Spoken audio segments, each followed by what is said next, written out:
নমস্কাৰ বন্ধু-বান্ধৱীসকল। আজি আপোনালোকলৈ এটা টপিক আনিছোঁ, সেইটো হৈছে টেট টিচাৰ। অৰ্থাৎ আপুনি টেট পাছ কৰি টিচাৰ হৈছে নেকি বাৰু?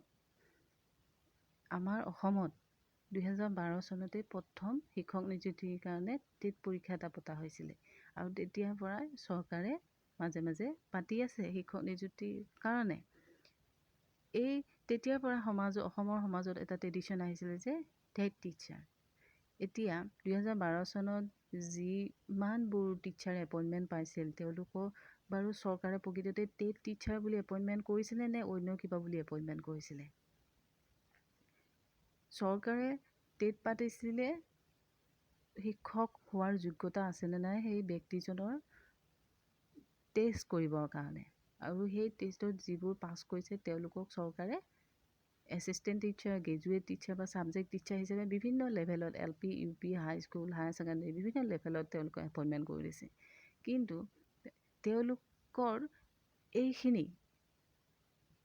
এই এছিষ্টেণ্ট টিচাৰ, গ্ৰেজুৱেট টিচাৰ বা ছাবজেক্ট টিচাৰ বুলি নকৈ মানুহে তেওঁলোকে কেৱল টেট টিচাৰ বুলিয়ে সমাজত স্বীকৃতি দিয়ে।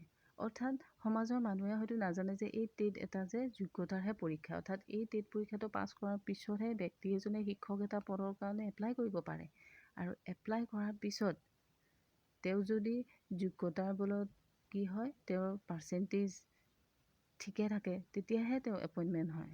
গতিকে এই টেটটো হৈছে এটা কেৱল পৰীক্ষা, শিক্ষক হোৱাৰহে পৰীক্ষা, কিন্তু শিক্ষক নহয়। গতিকে চৰকাৰে যিমানবোৰ টেট উত্তীৰ্ণ শিক্ষক নিযুক্তি দি আহিছে, তেওঁলোকক কেৱল assistant teacher, graduate teacher, subject teacher হিচাপে এপইণ্টমেণ্ট দি আহিছে। কোনো ধৰণৰ টেট টিচাৰ বুলি এপইণ্টমেণ্ট দিয়া অহা নাই।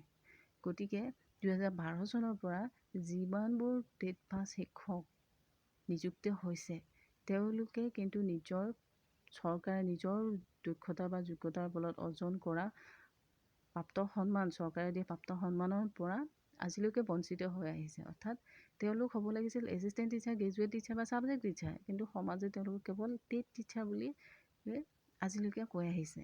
গতিকে এইটো বিষয়, টেট টিচাৰটো এতিয়া সংস্কাৰৰ সময় আহি পৰিছে।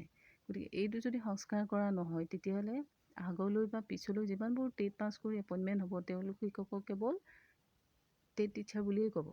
গতিকে এইটো সংস্কাৰ কৰিবলৈ কেৱল টেট পাছ কৰি যিখিনি টিচাৰ আহিছে, তেওঁলোকে আগভাগ ল'ব লাগিব, আৰু তেতিয়াহে ই সমাজৰ পৰা নিৰ্মূল হ'ব।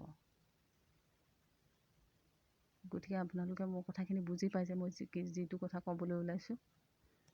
গতিকে আপোনালোকে নিজৰ প্ৰাপ্যটো অৰ্জন কৰিবলৈ, চৰকাৰে নিজৰ যোগ্যতা বলত অৰ্জন কৰা প্ৰাপ্যটো পাবলৈ হ'লে, সন্মানটো ৰক্ষা কৰিবলৈ হ'লে, বঞ্চিত নহ'বলৈ আপোনালোকে এই টেট টিচাৰটো সংস্কাৰ সাধন কৰিব লাগিব। তেতিয়াহে আপোনালোকে এজন এছিষ্টেণ্ট টিচাৰ, গ্ৰেজুৱেট টিচাৰ বা ছাবজেক্ট টিচাৰ হিচাপে সমাজত স্বীকৃতি পাব।